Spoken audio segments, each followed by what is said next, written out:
오늘 우리에게 주신 하나님의 말씀 베드로전서 2장 11절로 17절 말씀입니다. 생명의 샘가 12월 13일 월요일 말씀 정부에 대하여 함께 읽겠습니다. 사랑하는 자들아, 거류민과 나그네 같은 너희를 권하노니 영혼을 거슬러 싸우는 육체의 정욕을 제어하라. 너희가 이방인 중에서 행실을 선하게 가져 너희를 악행한다고 비방하는 자들로 하여금 너희 선한 일을 보고 오시는 날에 하나님께 영광을 돌리게 하려 함이라. 인간의 모든 제도를 주를 위하여 순종하되 혹은 위에 있는 왕이나 혹은 그가 악행하는 자를 징벌하고 선행하는 자를 호상하기 위하여 보낸 총독에게 하라. 곧 선행으로 어리석은 사람들의 무식한 말을 막으시는 것이라. 너희는 자유가 있으나 그 자유로 악을 가리는 데 쓰지 말고 오직 하나님의 종과 같이 하라. 못사람을 공경하며 형제를 사랑하며 하나님을 두려워하며 왕을 존대하라. 아멘. 오늘 말씀을 보면 이 베드로 사도의 젊었을 때의 모습을 생각하게 하는데요. 아주 상반된 이야기이죠. 그는 예수님이 겟세마네 동산에서 군병들에게 붙들려 가려 할 때 여러 제자들 가운데 유일하게 칼을 빼들고 항거했던 사람입니다. 그런 모습은 누가 봐도요, 충성스러운 모습이죠. 그리고 의리 있는 모습입니다. 이렇게 부당한 폭압에 항거하는 아주 정의로운 자의 모습이었죠. 그런데 예수님께서는 그러한 베드로를 만류하셨어요. 이것까지도 참으라. 칼로 일어서는 자는 칼로 망하게 될 것이다. 그리고 또 하신 말씀이 너희가 이렇게 하면 말씀에서 이루어질 것이라고 한 일이 어떻게 이루어지겠느냐. 그렇게 말씀하시죠. 말씀에서 이루어질 일은 메시아이신 예수 그리스도가 십자가에서 죽으심으로 인류의 죄를 대속해야 할 그 사명을 감당하는 것이죠. 예수님은 그렇게 박해를 받고 사람들이 볼 때 제자들이 볼 때 부당한 모습에 그러한 오해를 받고 하여서 죽게 되어진 모습입니다. 무력하게. 그 예수님의 제자들이 볼 때에는 분명 예수님과 자신들은 그 사람들에게 악행을 하지 않았어요. 그 가난한 자와 고아를 그리고 죄인들을 찾아 그들에게 희망을 주었고 복음을 전했고 귀신을 떠나가게 했으며 그리고 병자들을 고쳐주셨죠. 어떤 정치적인 행위도 하지 않았고 누구에게 적을 질 만한 일을 하지 않았어요. 그럼에도 불구하고 예수님과 그들이 행한 일들이 위협이 되었던 사람들로 인하여서 예수님은 오해를 받고 공격을 당하고 하여서 결국은 십자가에 매달려 죽게 되어지는 일이 벌어지죠. 물론 그 일로 인하여서 인류가 구원을 받게 되어지는 그러한 이 복의 통로를 맞이하게 되어지죠. 그렇게 그 사도는 젊었을 때 그렇게 의리 있는 모습, 충성스러운 모습, 정의로운 모습으로 칼을 빼들었는데 영적으로 보면 이러한 행동이 예수님의 십자가 사역을 방해하는 것이었죠. 그는 나중에 부활하신 예수님을 만나고 그리고 복음을 그 이후에 제대로 전해 듣고 끝까지 자신을 사랑했던 예수님의 사랑으로 인하여서 그는 변화가 되어지게 됩니다. 그리고 세월이 지나서 이제는 그가 흩어져 있는 교회들, 그러니까 성도들이 당한 고난에 대하여서 여러 가지 당하는 시험들에 대하여서 그가 하나님의 마음을 대변하는 것은 이전에 젊었을 때 그가 은혜를 체험하기 이전의 모습과는 사뭇 다름을 봐요. 그 성도들이 당하는 여러 가지 고난은 일전에도 말씀드렸다시피 동족들에게는 배신자요 이단자로서 이렇게 공격을 당했고 그들이 살고 있는 그 원주민들에게는 불신자요 식인종이요 근친상간자요 제국의 반역자라 하는 그런 오해를 받아서 악의적인 소문으로 인하여서 경제적으로 크게 어려움을 당하고 사회적, 관계적으로 크게 불이익과 원통한 일들을 당했죠.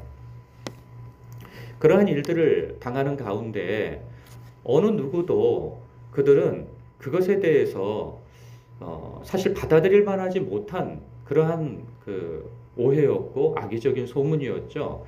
그들은 고아를 돌아보고 가난한 자를 돌아보고 그렇게 하여서 선행을 했단 말이죠. 그런데 그러한 것들은 그 당시에 이 이방인들에게는 전혀 그것이 호감이 가는 모습은 아니었습니다. 왜냐하면 사회를 이렇게 혼란스럽게 만들고 그리고 이미 있는 질서를 뒤집어 엎는 거라고 생각하였지 그것이 그들에게 있어서 저 사람들은 선행을 해 라고 할 만한 모습은 아니었단 말이죠. 그러나 예수 믿는 사람들은 이전과 다른 사람이 되어버렸어요. 그래서 예수님의 법으로 하나님의 사랑으로 사람을 대하고 사회를 대하는 사람들로 변모되어지게 된 것이죠. 그렇게 그들이 이렇게 선한 행동을 하지만 그들이 당하는 것은 고난이었어요. 이러한 고난은 시간이 지나서 큰 박해를 당하게 되어지는 데까지 이르게 되어지죠. 그런데 역사적으로 보면은 이 그리스도인들은 이렇게 부당한 일들을 당하지만 한 번도 제국을 향하여서 정부를 향하여서 사람들을 향하여서 이는 이로 악은 악으로 갚았다 하는 역사가 없습니다.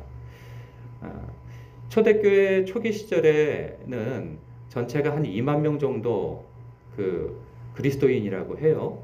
그러나 박해받는 세월을 다 합쳐서 로마에서 이제 그리스도교를 국교로 정하는 313년 때 그때 기독교 인구를 보니 2천만 명에 이르렀다고 해요.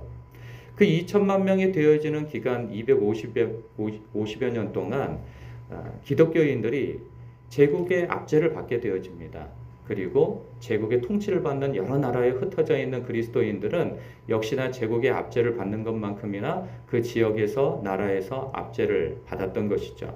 그런데 그러한 때에 다른 노예들의 항거는 있었고 그리고 제국의 포갑에 대하여서 봉기를 일으켜서 진압을 당하는 일은 있어도 2천만 명이나 되어지도록 그리스도인들이 그렇게 형성되어지는 과정 속에서 부당한 일을 당했다고 정부를 향하여서 사람들을 향하여서 세를 규합하여 이렇게 봉기를 했다거나 저항을 했다고 하는 그러한 기록은 없습니다.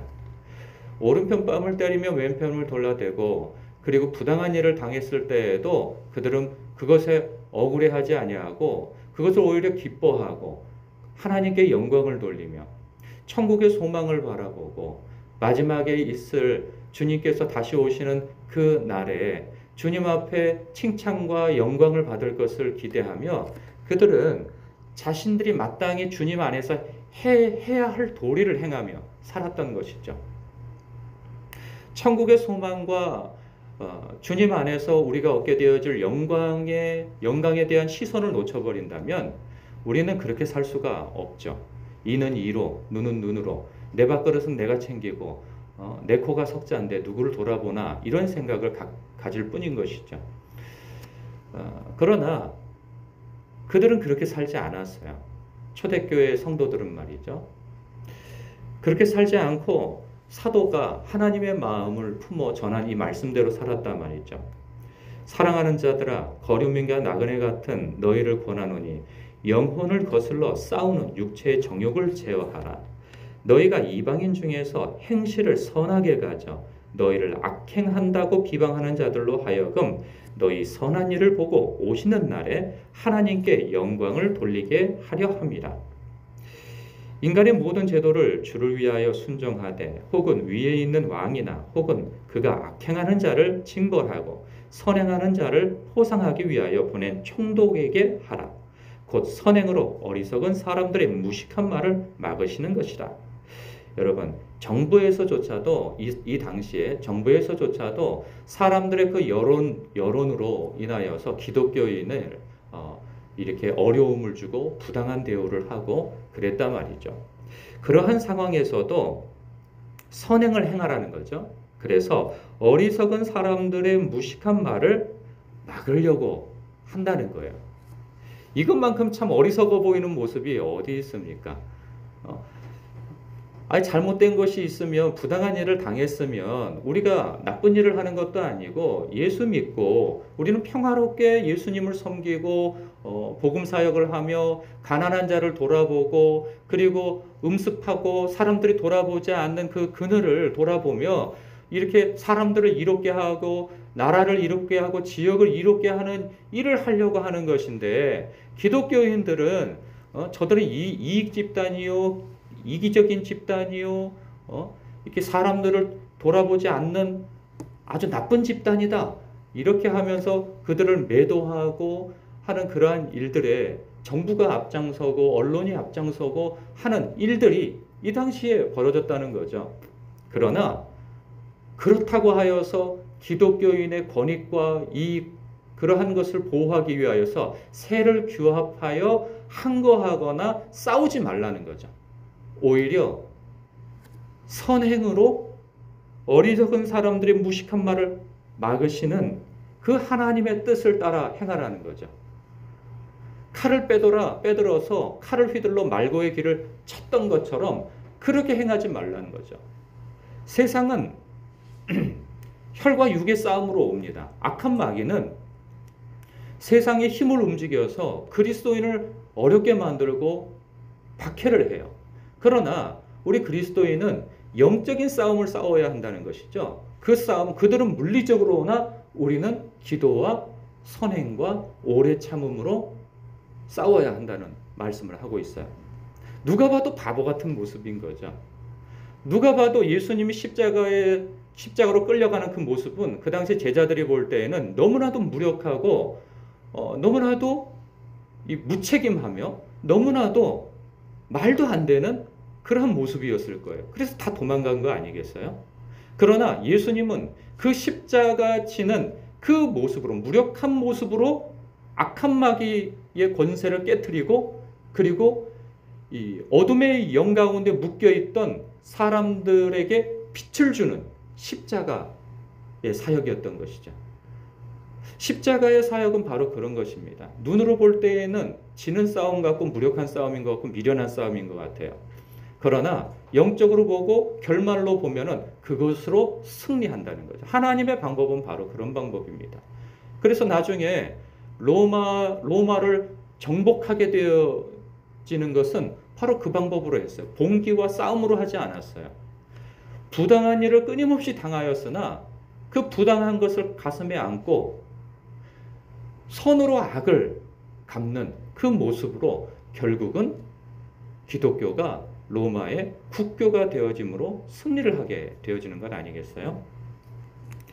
여러분은 우리들의 싸움은 바로 그러한 싸움입니다. 이게 크게 볼 때 정부와의 싸움이고 작게 볼 때 이웃과의 싸움이 되어지는데, 우리의 싸움은 용서의 싸움이요, 그리고 화해의 싸움이요, 그리고 선행의 싸움이며 섬김의 싸움이고, 선으로 악을 이기는, 그래서 그들을 부끄럽게 하고, 그래서 12절에 보면은 너희 선한 일을 보고 오시는 날에 하나님께 영광을 돌리게 하려 합니다. 이방인들은 끊임없이 믿는 자들을 박해하고 어려움을 주고 그럴 거예요. 그러나 우리의 선행으로 결국 그들이 예수를 믿게 되어질 거라는 거죠. 그렇게 해서 오시는 날에 그들이 변모되어져서 하나님께 영광을 돌리게 하는데 하나님의 뜻이 있다고 합니다. 여러분, 우리의 삶 속에서 소소하게 이렇게 예수님 믿음으로 인하여서 고난을 당할 때가 있어요. 부당한 일을 당할 때도 있고 믿는 자에게 사기를 당하는 일들도 있죠. 이방인들에게 사기를 당하기보다는 이렇게 믿는 자들에게 당할 때 더 고통스럽죠. 그러나 그럼에도 불구하고 뜨겁게 사랑하라, 하나님은 요구하고 계십니다.